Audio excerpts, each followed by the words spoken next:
मुंबई शहर आणि उपनगरांना मुसळधार पावसानं झोडपून काढल्यानंतर मुख्यमंत्री एकनाथ शिंदे यांनी कंट्रोल रूमला भेट दिली। मुंबई पालिका आयुक्त भूषण गगराणी यांनी सुद्धा आपत्कालीन कक्षातनं आढावा घेतला।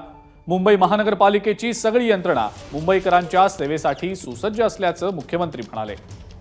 पावसाचा फटका बसलेल्या मदत आणि पुनर्वसन मंत्री अनिल पाटलांनाही कंट्रोल रूममधनं मुंबईतल्या परिस्थितीचा आढावा घ्यावा लागला।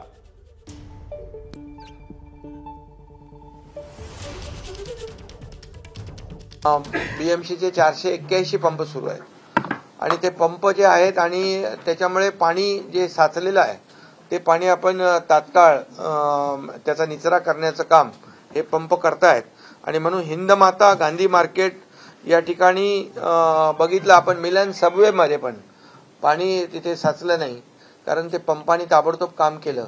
होल्डिंग पॉइंट जे आहेत, होल्डिंग पॉइंटचा देखील मोठा फायदा झाला आहे आणि रेल्वेच्या खाली ट्रॅकच्या खाली मायक्रो टनलिंग देखील जे केलेलं आहे त्याचाही फायदा याच्यामध्ये होतोय। आणि त्यामुळे एकंदरीत होल्डिंग पॉइंट आणि मायक्रो टनलिंग हे पहिलं आहे आपल्याकडे मुंबईमध्ये, देशामध्ये पहिलं हे आपण केलेलं आहे, त्यामुळे खूप मोठ्या प्रमाणावर त्याचा फायदा होतोय।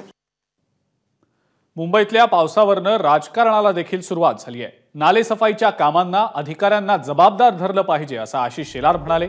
अधिकाऱ्यांच्या चुकीमुळे मुंबईकरांचे हाल होत असल्याचं शेलारांचं म्हणणं आहे। तर ही काही राजकारण करण्याची वेळ नाही, लोकांना मदत करण्याची वेळ आहे असं मुख्यमंत्री एकनाथ शिंदेंनी म्हटलंय।